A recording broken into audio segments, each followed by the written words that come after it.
Thank you so much, Sumya. And thank you all the panelists and Sumya for moderating this session. We move on to our next session. We have a keynote speaker, Shri Naveen Mittalji. So Shri Naveen Mittalji will be highlighting a lot about Telangana. Naveen Mittal sir is a 1996 batch officer of the Indian Administrative Services of the Telangana cadre. He's a computer science graduate from the prestigious IIT Delhi and stood third in merit in the civil service exams. In his illustrious career, 24 years of career, he has held diverse posts like Commissioner of Visakhapatnam Municipal Corporation, Collector of Krishna and Hyderabad District, Special Commissioner in Greater Hyderabad and Municipal Corporation, Commissioner of Information and Public Relations, Secretary of Finance, and later Municipal Administration and Urban Development. In his role as the Commissioner of Collegiate Education and Technical Education for the past 3 years, he's tirelessly worked towards modernizing and reorganizing the courses in the government colleges. This has led to an unprecedented 57% growth in student admission in the last 2 years. He has also helped revising the curriculum where soft skills and employability skills have been made an integral part of the curriculum. He introduced biometric attendance to improve student attendance and are now working on e-office. This has improved the speed and efficiency of college administration. The DOS admission platform of Telangana for online admissions in colleges is considered as one of the best in the country, and many states have tried to replace it. Through this forum, we are all indeed privileged to learn from him, where we can take lessons from how schools should go ahead and how colleges are doing exceptionally well in Telangana state. Over to you, sir. Thank you, Sapnaji. First of all, I must thank you and the Education World magazine for inviting me for this webinar. Actually, it's a great pleasure to participate and talk about the work which has been done in Telangana, and also the roadmap for how to move forward, considering the difficult circumstances we are in, not only in our country, but globally due to the COVID pandemic.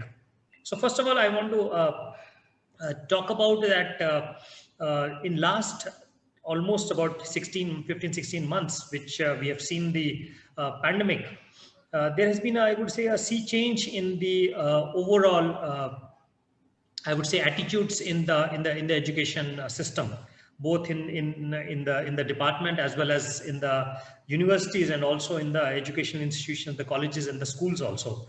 In fact, I would say the technology adoption in the system is something which in this just about 15-16 months is something which probably would have taken 5 to 10 years to happen in the educational system. So it has kind of worked as a catalyst in terms of speeding up adoption of technology in multiple areas, in the sense in terms of the teaching, in terms of learning, in terms of admin, in terms of monitoring, and multiple ways technology has got adopted.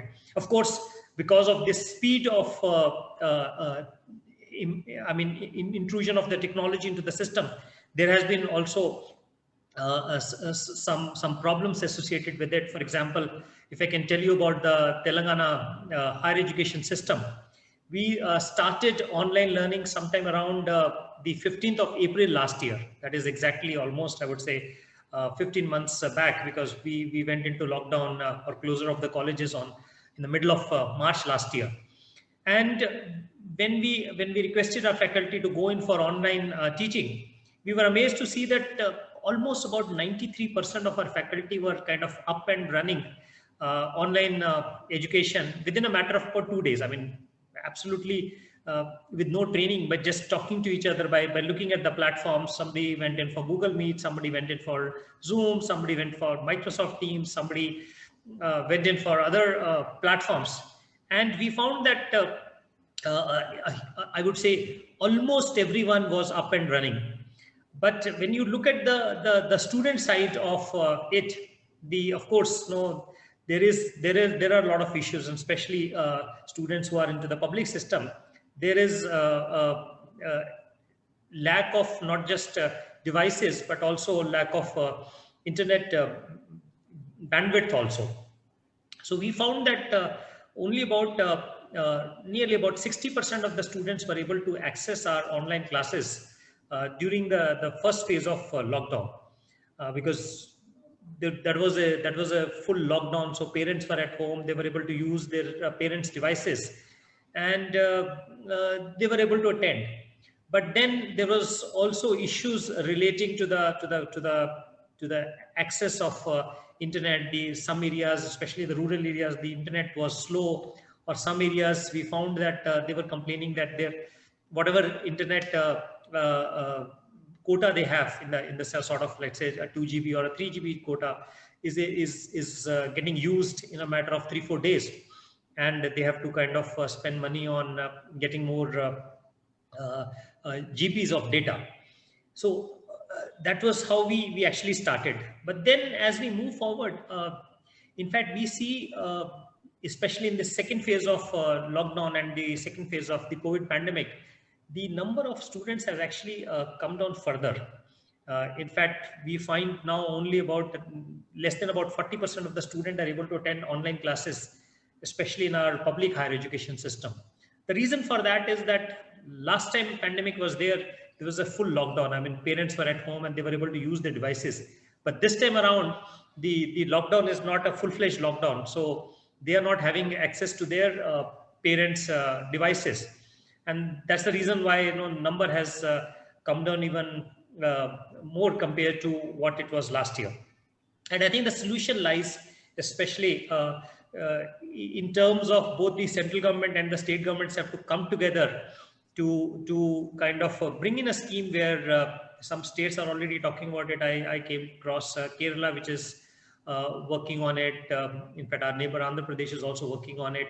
But I think both the central government and the state government has to now aggressively come forward and bring out a scheme where students can have access to a device, both in the higher education system as well as in the school education system. So that is one part of it, in the sense access to device and access to the bandwidth. Second, coming to the pedagogy part of it, in the sense, because of pandemic, we were all forced to go online. But I don't think this is something which we will be able to, the only online method we will be able to continue for long, because this is something which I think given us all an experience that the receptivity among the student is not as good as compared to a physical classroom. And I think the future of education is a sort of a blended mode, which is neither fully physical nor fully online. And looking at this experience in last one and a half year, we have to kind of adapt our educational system into a blend of the two.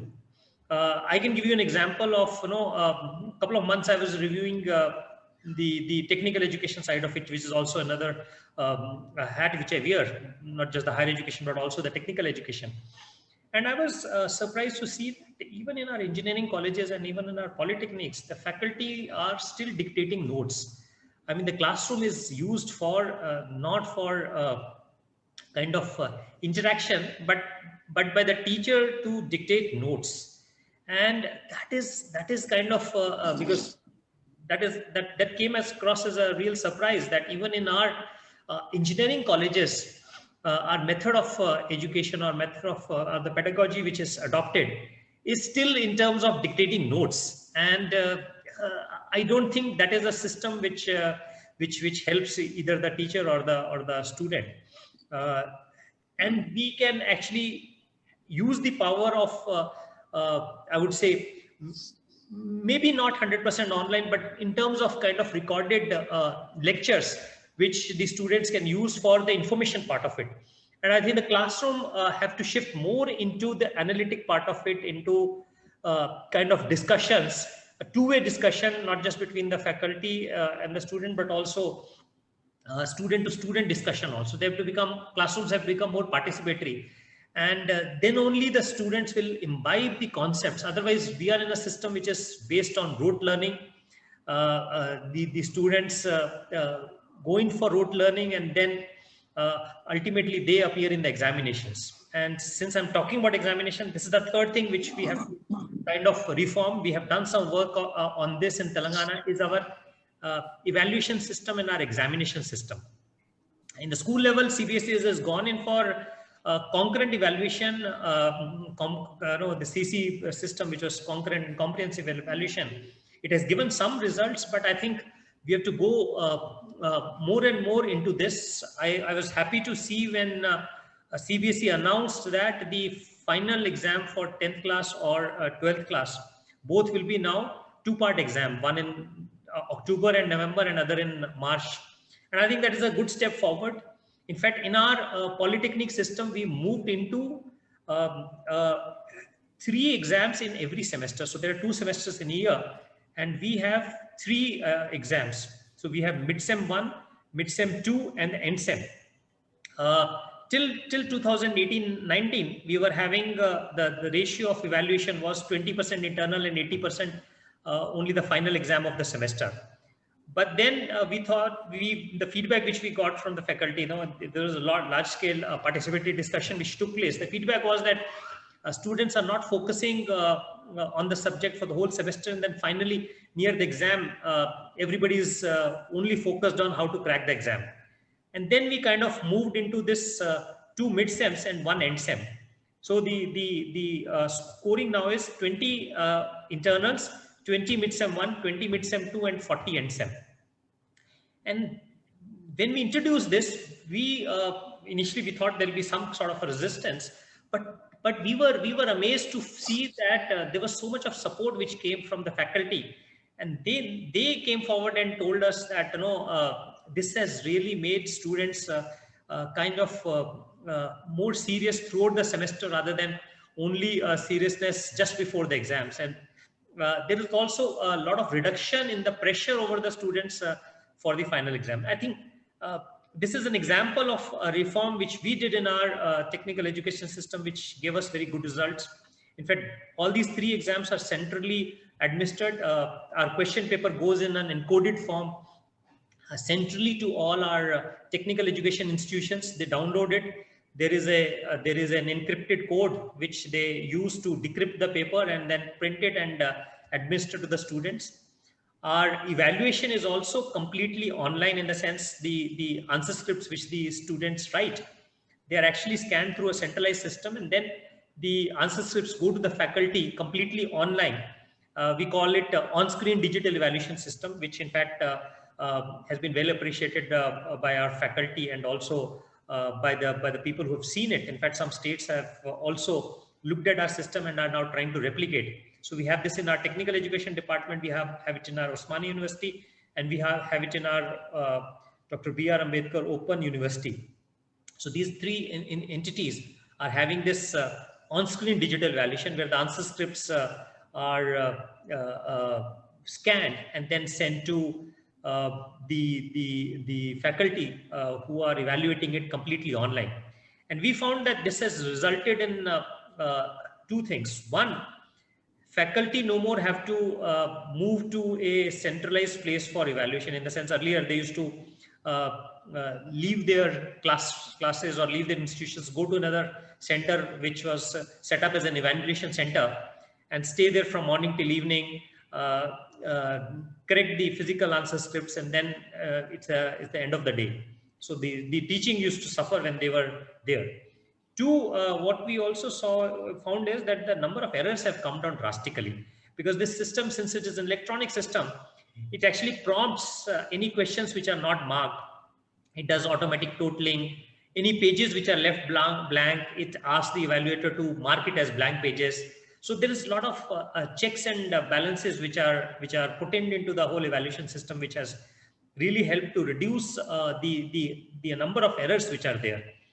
And thirdly, which is a real benefit for us, is that we are now getting such a rich data that we are getting almost like question-wise data of how the students have performed. And we have this data now for 2 years, and we expect that as we move into 4th or 5th year, almost we have 4 or 5 years of data. This will give us such a granular data over how the students are performing in any topic, which is the topic which students find it difficult, which is the topic which students find it easy. And then that helps to bring in a sort of a training methodology, training scheme for the teachers as to where the students find things difficult and how do you improve the teaching of those concepts. So something which we went into ease our system has actually had such a good spin-off that it is providing us data for analytics to help the faculty and give them kind of inputs as to where the difficulty is and what is probably the right method of moving forward. And finally, I want to talk about the overall use of technology in terms of administration. You mentioned a few things when you were introducing me. One of them is the e-office which we have set up. I mean, this is put in all our government colleges, government polytechnics, technical education institutions, and entirely our commissionerate. So this is a system which is developed by NIC. This is for the government, so what this has done is that our entire file work, both in our head office as well as in all our institutions, is completely on this e-office, and all our communication between the institutions and the head office or between other departments is also completely digital. I mean, we no more use any paper for communication, and this is also built up a lot of efficiency in terms of solving the administrative issues which are generally there, which get delayed. So that is one.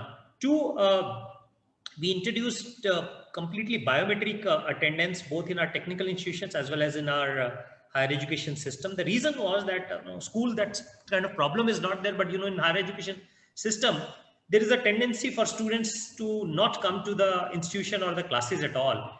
And then somehow kind of, I would not use the word of collusion, but then they put a lot of pressure on the managements of or the faculty to just give them the requisite attendance certificate, 65 or 75, whatever the percentage is.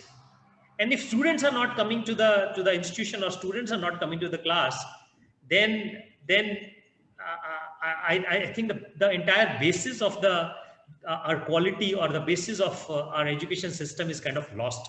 So in order to inculcate this discipline, we introduced completely biometric attendance in all our institutions. Of course, due to COVID, it is on a standby.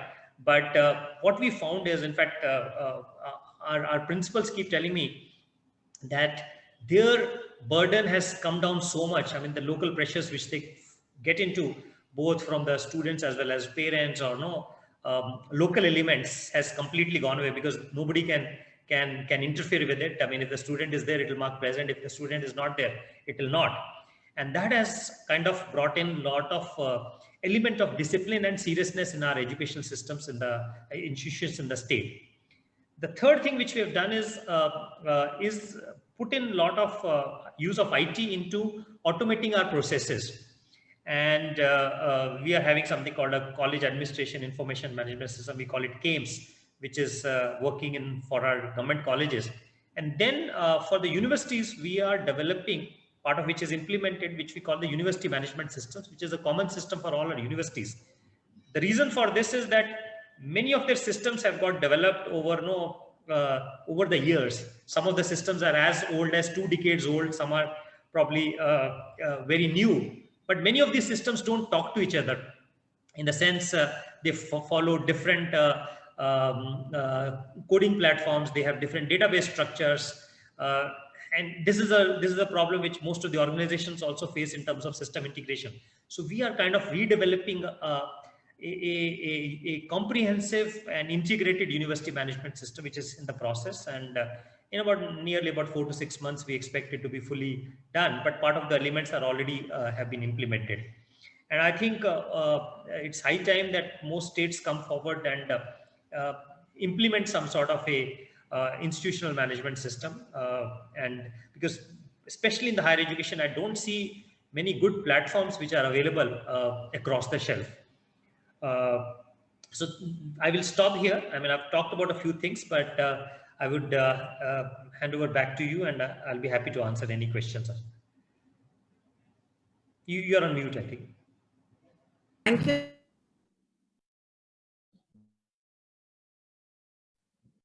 Thank you so much. So first question which comes to my mind is, like, we spoke so much about higher education, and just before that, like Mr. Madhusudan was saying, that 93% of schools are not technological savvy. And what about the government schools, school level? What are the measures being taken at school level? Like we spoke about a lot about college level. What about the school level? So how are we bridging the gap? The number of colleges is very limited. I mean, so in the state we have about totally overall about 1,000 colleges, and out of which 125 are colleges.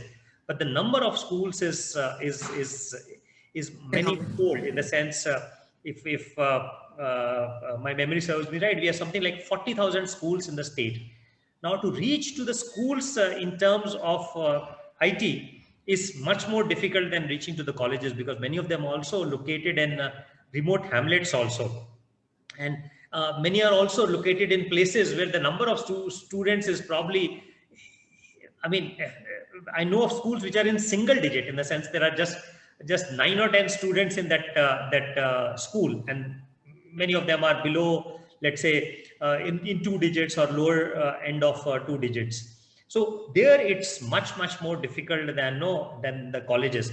But I think there is no other shortcut but to comprehensively go in for it. I mean, I was talking about that government, both the state government as in the central government, have to bring out kind of a device for a student strategy, and there is no alternative. I mean, if we don't start in 2021, I think every year which you delay is actually a delay. I mean, okay, I'll ask Bhavin. Do you have any questions? So Bhavin is also here, the CEO of Education World, and Sumya is also here. So I have many questions, but Bhavin or Sumya, would you like to ask any question? Yeah, sir, I have a question, and this question is basically based on the new education policy. As vocation is largely getting more and more focus, and government, I mean, the central government was very bullish on the skills education. On the higher education side, how are you trying to bridge the gap from vocation, which is from middle years to high school, and then migrating it to the higher education? What are the steps that Telangana can teach to other states? Right. So I can talk about the higher education side of it, and also the intermediate education. I mean, that is like 11th and 12th class, because till 10th class, I mean, unfortunately, the element of vocational education, both in the CBSE system as well as in the state boards, I would say, is abysmally very low, in the sense most of the focus is on the core basic subjects and not really on the vocational education, and that is something which needs to be rectified, and NEP talks about it. But then the transition is happening right now at the 11th class level, 11th and 12th level, especially if I can talk about Telangana. We do have a number of vocational courses, especially relating to education, relating to dairying, relating to office management, relating to let's say some paramedical stuff. And we recognized it last year. In fact, to tell you very frankly, we were also not aware of the numbers, which because this has been a kind of a slow phenomena which has grown, and somehow the two systems were not talking to each other. So last year, actually, when we actually spoke to each other, we realized that there are almost like 25,000 students in just the state of Telangana, who are having vocational courses in the 11th and 12th class. And then having done vocational, if they have to move into the higher education system, they were taking again the same basic old combination. So we tried to rectify that last year, and this year we've kind of gone forward. We've introduced courses like, especially in the rural areas, students are very much interested in crop production because their families are engaged in agriculture. They're interested in dairying. They're interested in fisheries, forestry, sericulture. We have also introduced courses. Of course, paramedical is something which we don't deal with, because there is the paramedical sector is heavily regulated, and there is a completely a separate entity altogether. But anything which is non-paramedical, we have been able to kind of work our way through. Even in life sciences also, we have brought in combinations like nutrition, food and nutrition, genetics is another combination, biotechnology, biochemistry, microbiology. These are the things which we have kind of added in a big way, and we are finding more and more students actually coming in. We have also introduced some element of vocational education in our commerce and business management also. Like commerce, we have introduced things like taxation, trade, retail management. But sir, is it something where, because always this vocation was considered in the society as in it's a low rung profession, or people generally people who are not really brighter, they just take up like in vocation. From a Telangana state, and in your perspective, is there a mechanism that government can derive by way of credit system? So because India works on something, means you have to hang a very strong carrot. If the carrot is strong, then people get incentive and then they start joining the movement. So if some kind of a credit mechanism is given by which student can accumulate, and by which there is a transfer of credit, which largely a lot of foreign universities accept, thereby giving more incentive for skill-based knowledge society, and education is really worthy for the industry when the students come out of the college education. You're 100% right, Govinji. I mean, I can't agree with you more. And the NEP really talks about it. It talks about multiple entry and multiple exits. Right now our system is very rigid. I mean, especially the higher education system, where once you enter, if you drop out, with almost nothing, in the sense. Let's say, I get these cases of students in engineering colleges who come to me because they come to me requesting for their certificates to be returned because the colleges have retained them.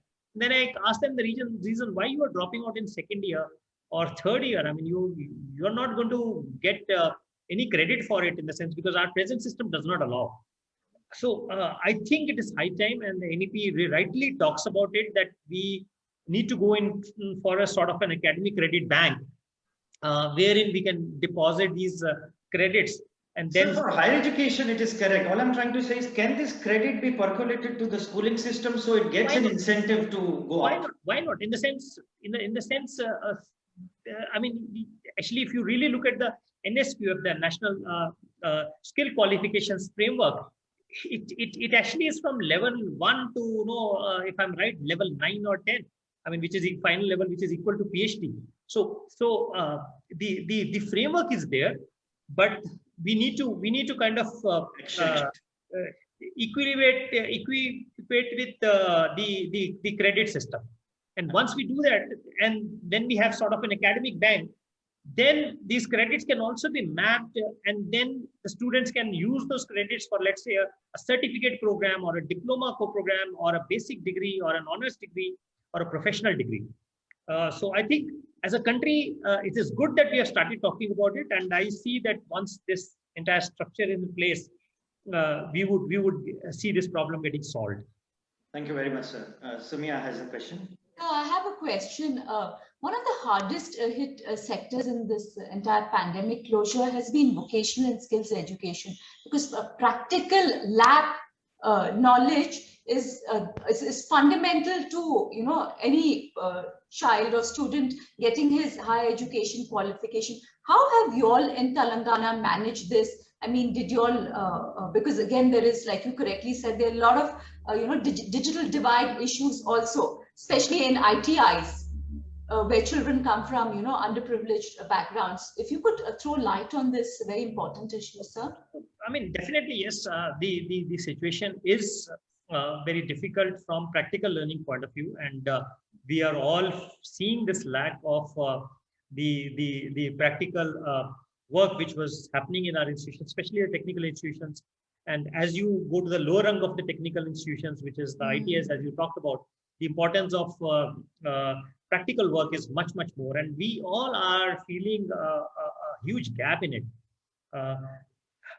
to some extent, it is getting bridged at the higher levels of higher education or the technical education, especially in engineering colleges, because there is this concept of virtual labs. But to tell you very frankly, one, it is not something which can replace hands-on work. Two, the digital divide, which we all talked about, is something which prevents a large majority of the students from accessing it. So we are all looking forward to when our institutions are going to really open up. And I think we need to put in more and more emphasis on practical work. So, sir, last question. So are you coming up with more B.Ed colleges, because B.Ed is compulsory for all schools, all teachers, so they don't have to travel then? Yeah, so the NEP talks about it, and year before NEP, because NEP came last year, but 2019 onwards, the NCT, which is the National Council of Teacher Education, came out with this integrated B.Ed programs. And I think that is the direction in which our country is heading into. Instead of a standalone B.Ed program after your graduation, we are moving into a system where it is going to be an integrated B.Ed. Because the problem what is happening now is, I mean, sorry to say that, but once the graduation is done, people look at a variety of avenues, and a B.Ed becomes a fallback option. Right.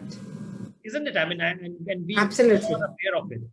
But if you have a concept of integrated B.Ed, then people who are genuinely interested in teaching would get into it right after the 12th class.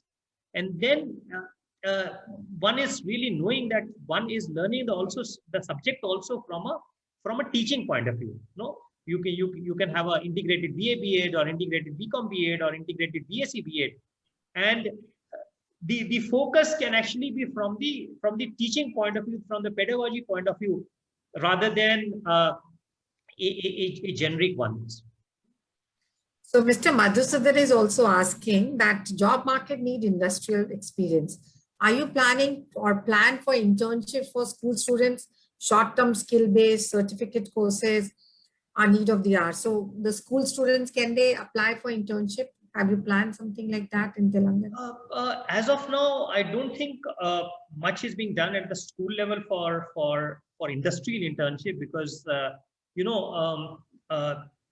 strategy which is there in our country is that students go into the industrial side post an ITI or a polytechnic or an engineering degree or a basic degree. I mean, I don't think our school education system presently, especially up to the 10th class, is designed for students to go directly into the industry post that. I mean, so this whole orientation of internship is absent. But I can tell you about the polytechnics which we handle. We have integrated the concept of internship very, very deeply into it. In fact, we have done two very interesting innovations in our polytechnics. One is that because it's a 3-year program after the 10th class, so students join into polytechnics after 10th class, and it's a 3-year program. The 3rd year, 1 semester is meant for internship. And what we did is, the first innovation is that for 50% of the students, the internship is in the 5th semester, and 50% of the students in the 6th semester.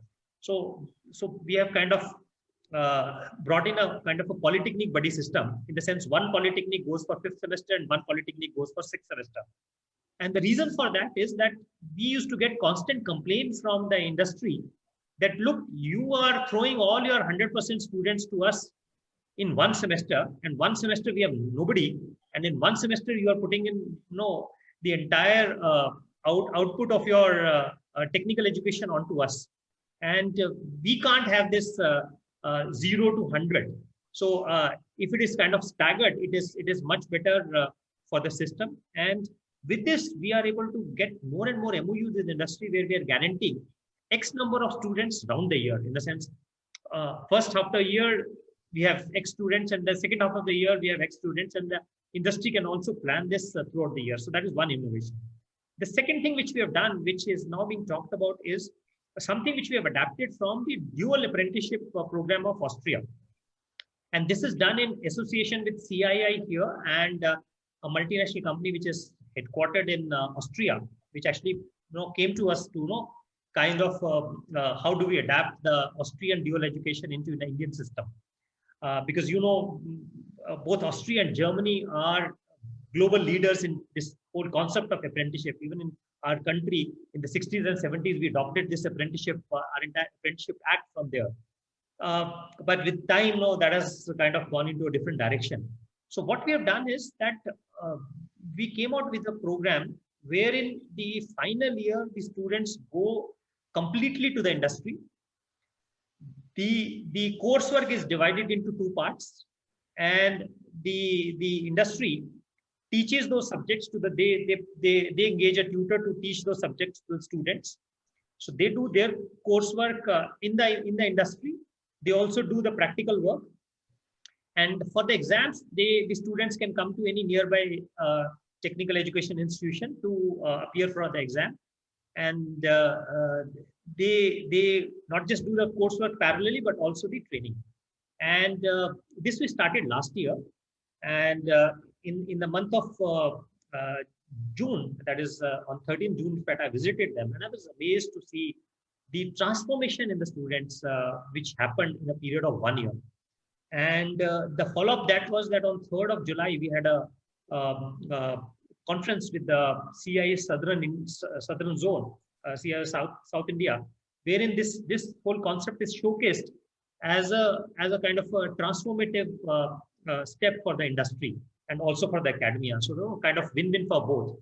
And I think we need to have more and more such innovations in our system to bridge this gap between the academia and the industry, to kind of collaborate more, to kind of integrate more, and ensure that the students have a smooth transfer. With that, I think, Bhavin, we should Yes. not take more of his time because, Yeah. So thank you so much, Naveen sir, and looking forward to many more interaction. And thank you for sparing and giving us this insight of college in Telangana. And once again, thank you so much for being with us. It's been a pleasure. Thank you very Thank you. Thank you, sir. Thank you.